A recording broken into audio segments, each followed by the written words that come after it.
Emily hadn't even planned on going to that wedding. It was her coworker Dana's cousin, and she barely knew the bride. But Dana insisted she tag along. "Come on," Dana said. "You've been in your apartment all week like a vampire. This is your chance to meet someone real." Emily rolled her eyes. Real men were a myth to her at this point, but that night, dressed in a pale blue satin dress she hadn't worn in years, she caught a pair of eyes watching her from across the dance floor. His name was Nathan, black suit, dark hair, intense stare, and a smile that somehow felt like a secret. When he finally walked up to her, he simply said, "You look like you belong here more than the bride." She laughed. Not because it was a perfect line, but because it didn't feel like a line at all. They danced, talked, laughed over glasses of wine. He said he was a freelance consultant, worked in various industries, and traveled often. There was something polished about him. Confident, smooth, almost too perfect. But Emily, in that moment, didn't care. By the end of the night, they were sitting on the hood of his car in the parking lot, sharing secrets under the stars like teenagers. He listened intently, never breaking eye contact. Like every word she said was important. She hadn't felt so seen in years. When he asked for her number, she gave it without hesitation. And as he drove off into the night, she found herself smiling for no reason, thinking maybe Dana was right. Maybe this really was the start of something real. But she didn't know yet that nothing about Nathan was real. Not the job, not the life story, not even the name. In the weeks that followed the wedding, Nathan and Emily became inseparable. Their relationship unfolded like a movie montage. Late-night takeout dinners, weekend hikes, lazy mornings tangled in bed sheets. Nathan always seemed available despite claiming to have a crazy work schedule. He never talked much about the specifics of his job, but he made it sound important. "It's mostly remote consulting," he said with a vague wave of his hand.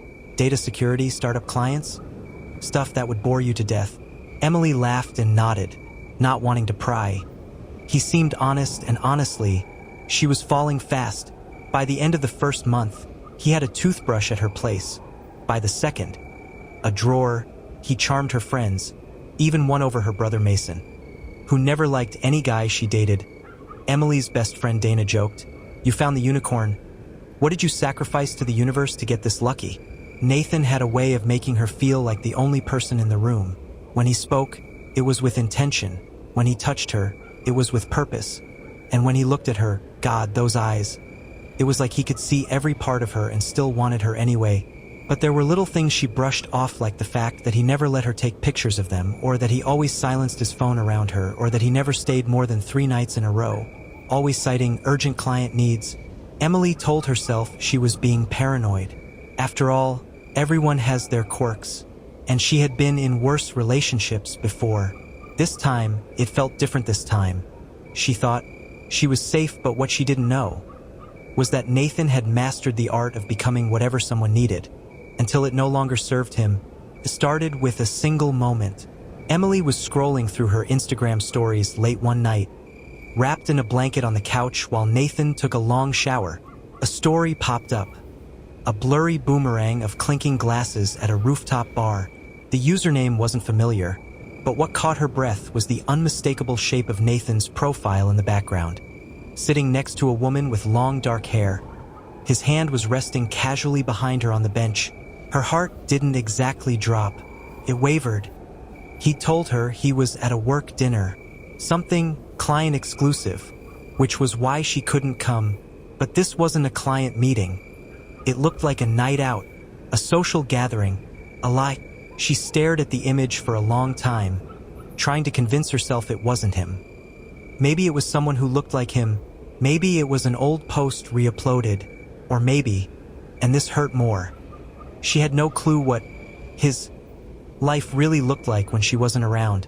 When Nathan returned from the bathroom, his hair damp and a towel slung low on his hips, she tucked her phone away. He smiled, leaned in for a kiss, and she returned it. But something inside her had shifted. "Everything okay?" he asked, brushing a strand of hair from her face. She smiled too quickly. "Yeah, just tired." Nathan didn't press. He never did, and maybe that's what bothered her most.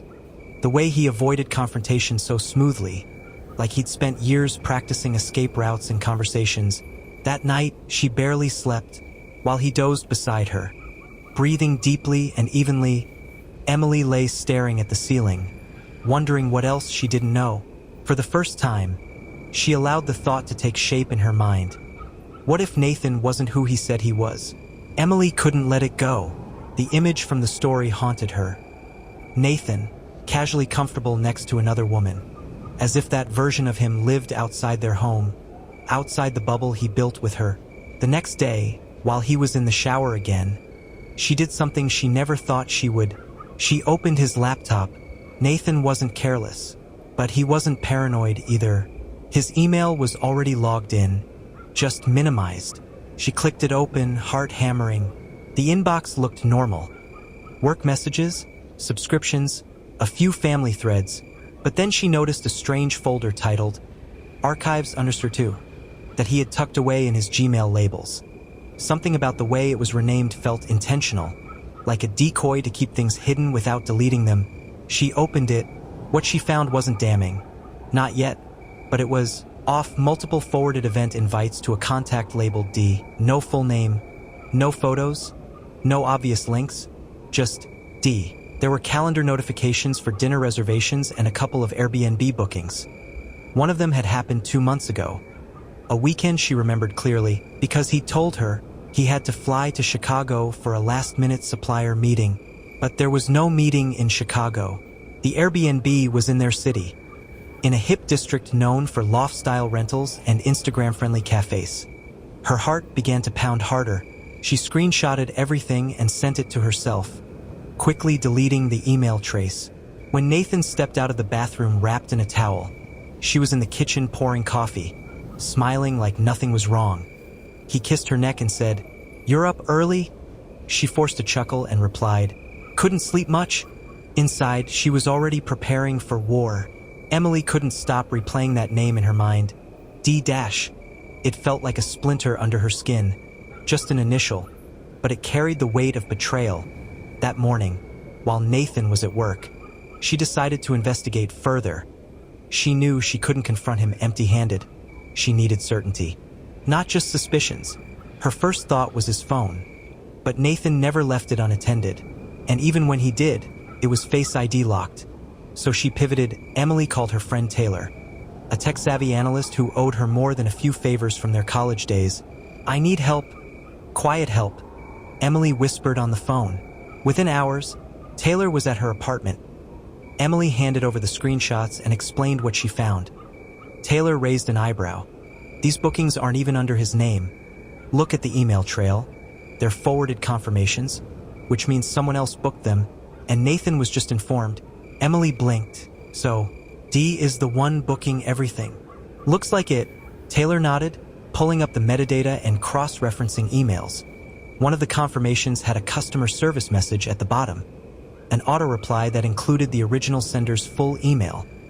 Daniel at Outmail Notriel. Emily froze. Danielle Ross. The name was vaguely familiar. She jumped onto Instagram, typed the name, and there she was, Danielle Ross, a local real estate agent, glamorous, all polished smiles and soft filters.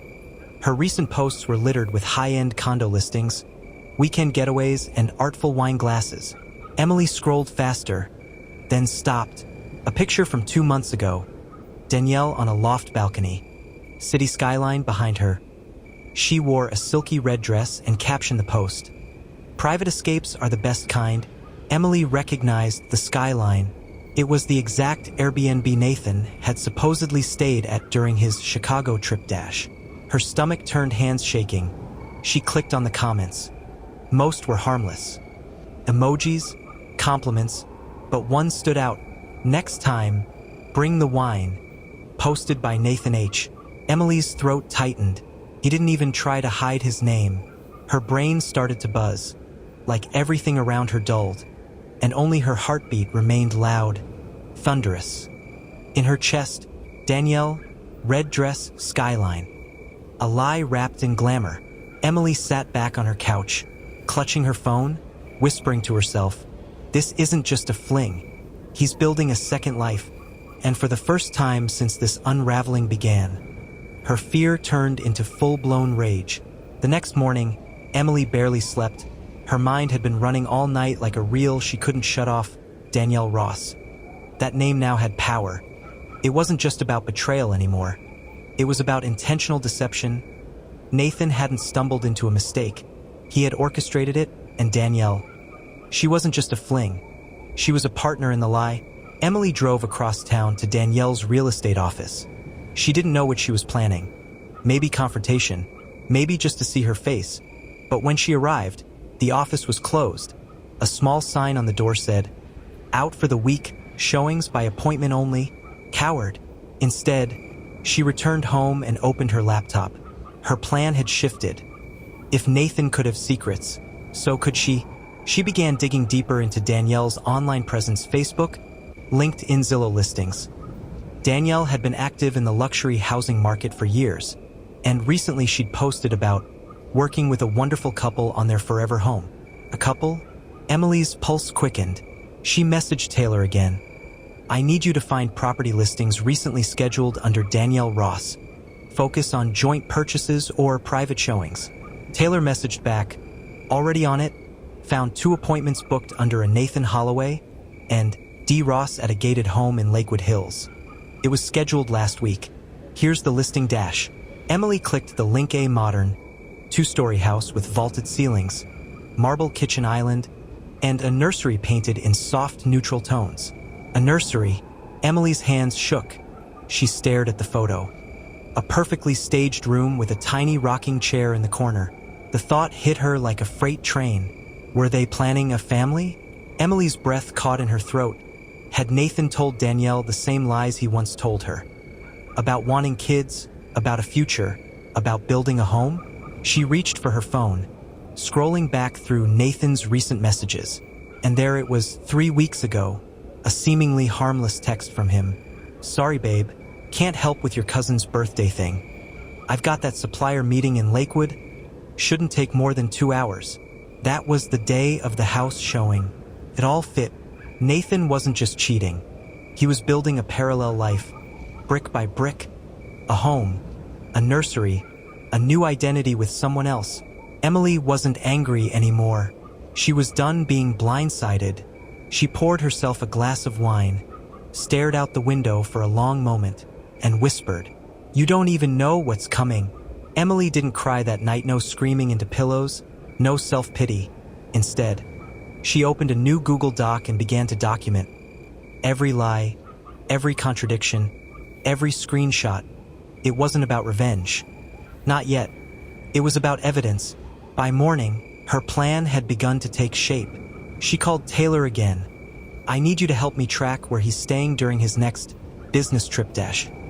He told me he's going to Nashville this Friday." Taylor, always the loyal friend, didn't hesitate. "I'll mirror his location. Just get me access to his Find My iPhone." Emily smiled faintly. Already did. That afternoon, she invited Nathan to lunch. Casual, relaxed. She played the doting girlfriend to perfection. A warm hug, kisses on the cheek, playful teasing. She even asked him if he'd help her pick out new curtains. Nathan laughed, leaning back with a smirk. "See? You're finally letting me have a say in decorating." Emily's stomach turned at how easy lying had become for him, but she kept smiling, pretending to melt in his presence inside. She was memorizing his tells. The way he avoided eye contact when answering, how he scratched his neck when trying to sound sincere.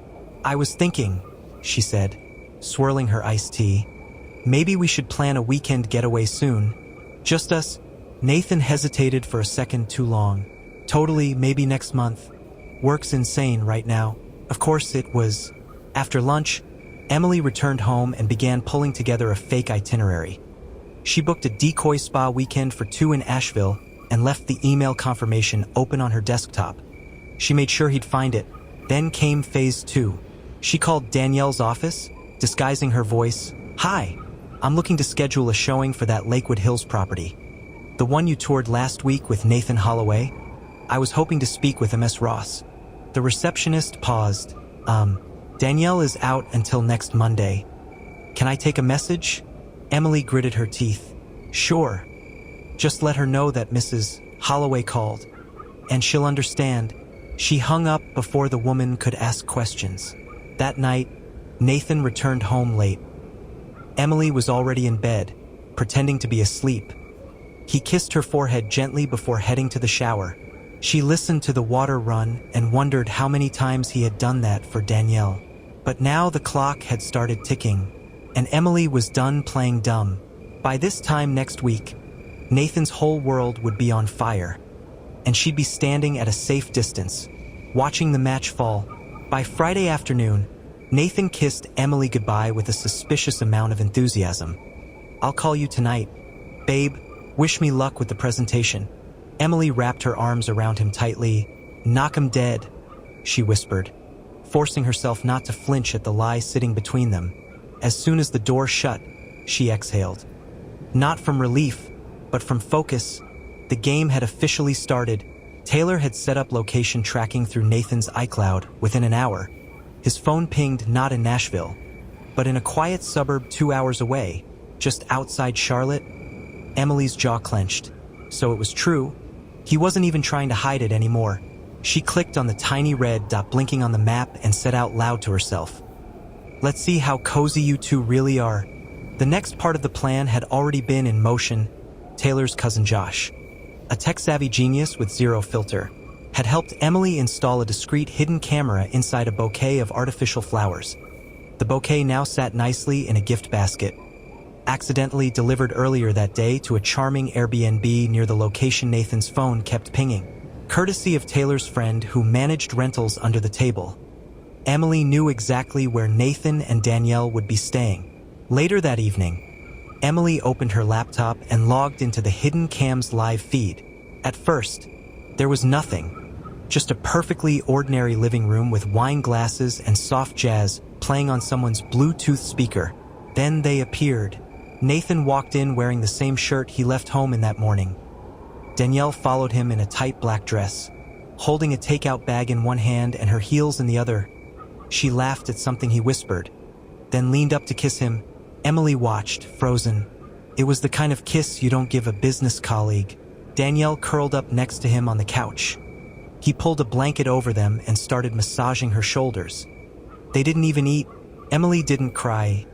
She didn't scream. Instead, she hit record. Every touch, every moan, every sickening laugh between sips of wine. Emily documented it all, not for revenge, for leverage. The next morning, she uploaded the file to a hidden cloud folder and named it Truth Hurts, Exhibit A. Her hands trembled not from heartbreak, but from the adrenaline of control. For the first time in weeks, she felt powerful. Nathan had no idea that while he was tangled in lies and cheap motel sheets, Emily was rewriting the ending of their story. And this time, she held the pen. Sunday morning arrived with a storm. Not outside, but inside Emily's chest. She hadn't slept. Her phone buzzed at 9:43 a.m. It was a text from Nathan. Back from Nashville. Presentation went great. Missed you like crazy. Can't wait to hold you dash.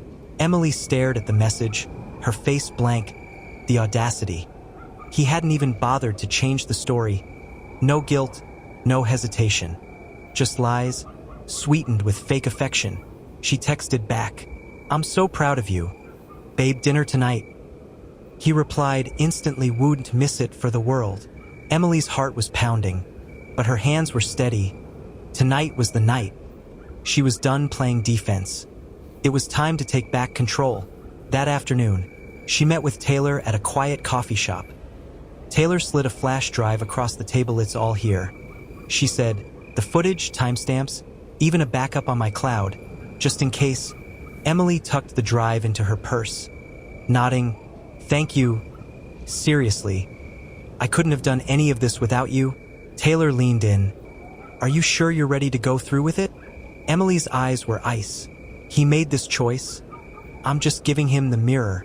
Back at home, she prepared dinner like nothing was wrong. Pasta with his favorite sauce, candles lit, soft jazz in the background. The same song Danielle had been swaying to 2 nights ago. It was all deliberate. At 7:18 p.m. Nathan walked in, smiling, suitcase in hand. "Smells amazing," he said. Pulling her in for a kiss, Emily kissed him back, slow and sweet. Then, she served the food and waited. 10 minutes into dinner, she excused herself. "I forgot the wine. Be right back." She returned with a bottle and her laptop. Without a word, she set it on the table, opened it and pressed play. The hidden cam footage lit up the screen. Nathan froze, first confused, then pale, then shaking. Danielle's laugh, his hand on her thigh. The kiss, the blanket. The moment her dress slid off, Nathan's fork dropped. What is this?" Emily stared at him, her voice calm. "Deadly, it's called reality." "Nathan, thought you'd like a reminder." He stammered, I can explain. It's not what it looks like." "Save it," she snapped. "I saw enough, and so will the court if I decide to take this further." He stood up, panic in his eyes. "Emily, please, this was a mistake." She stood too. "No, Nathan, I was the mistake. Loving you, trusting you, giving you everything while you gave someone else your weekend." He reached for her. She stepped back. "No touching," she whispered. "You lost that right the second you touched her." Nathan collapsed into the chair, silent. Emily picked up her bag and headed to the door. "Dinner's on the table," she said over her shoulder, "but I lost my appetite."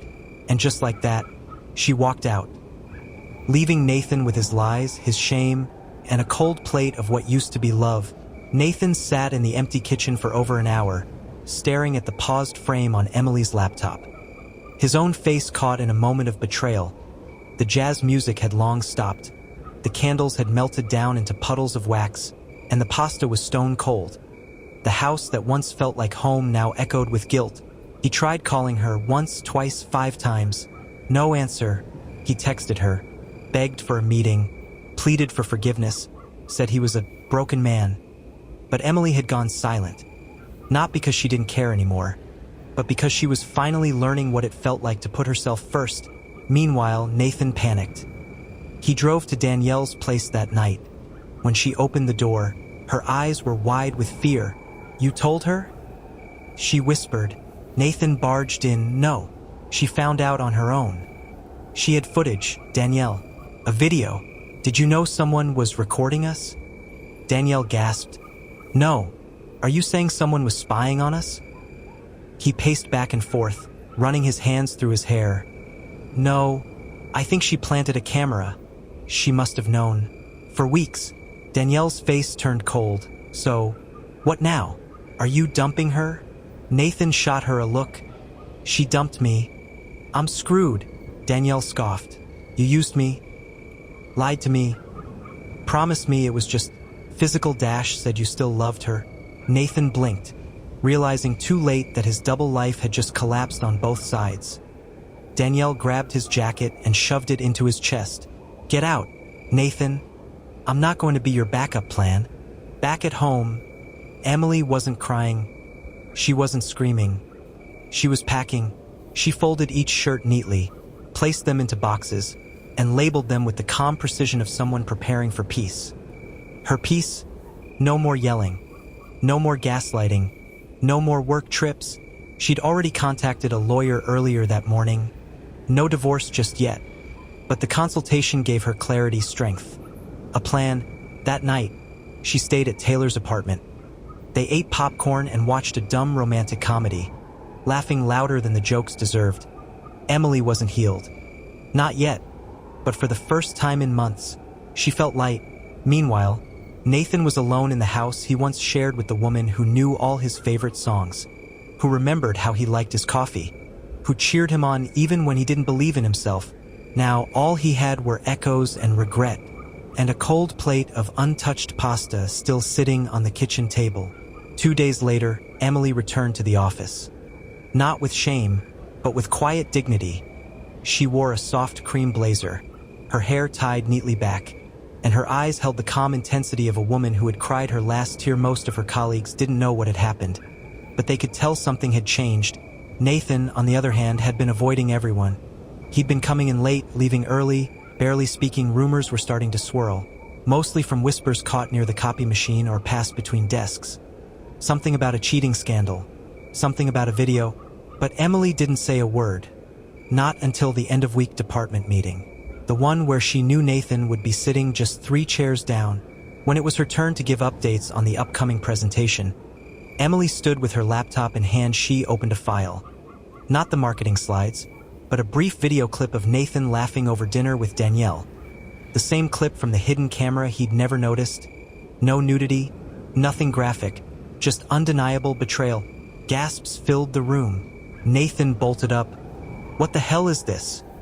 Emily calmly replied, "Just a reminder to everyone that actions outside the office can affect how we work inside it, especially when deception and unprofessional behavior are involved."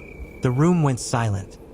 Their boss, Mr. Langford, raised an eyebrow and said, "Nathan, my office now." Nathan's face turned beet red as he stormed out, followed by a stunned hush.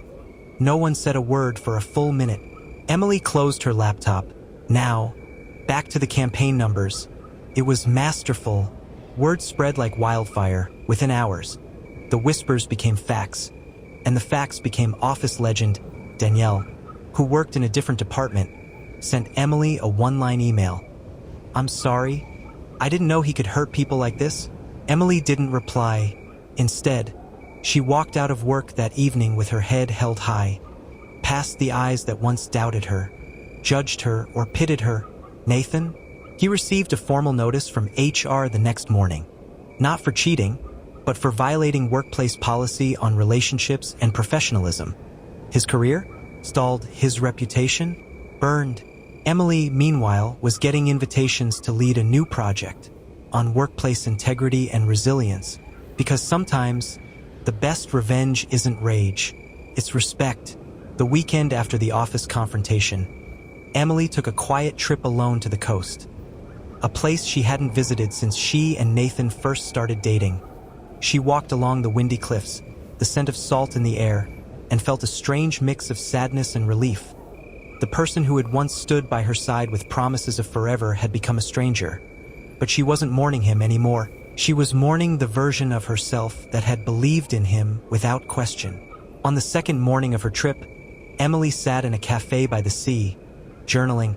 Her coffee had gone cold. A little girl at a nearby table accidentally spilled juice on her sketchbook, and Emily simply smiled and wiped it away. That small moment, choosing patience, choosing softness, reminded her how far she'd come. She wasn't bitter. She wasn't broken. She was becoming. Back at work, things slowly settled. People stopped whispering. New hires came in who never even knew Nathan. Danielle transferred to another branch, and Emily? She got promoted not because of the scandal, but because she earned it. Her ideas, her leadership, her integrity. They all finally got the spotlight they deserved. One evening, months later, Emily received a letter, handwritten. No return address, but the handwriting was unmistakable. Nathan's. "I watched everything fall apart, and I realized I never knew how much I had until I lost it. You were always the stronger one. I hope someday you can forgive me. Not for my sake, but for yours." Emily folded the letter, placed it in a drawer, and never looked at it again. She didn't need closure, she didn't need revenge, she had her peace and her power back. Because real healing doesn't come from someone else's apology. It comes the moment you decide to stop waiting for one. And as the sun set outside her apartment window, casting golden light on her plants and photos and dreams, Emily whispered one last thing to herself. "This is my life now, and I love the woman I'm becoming."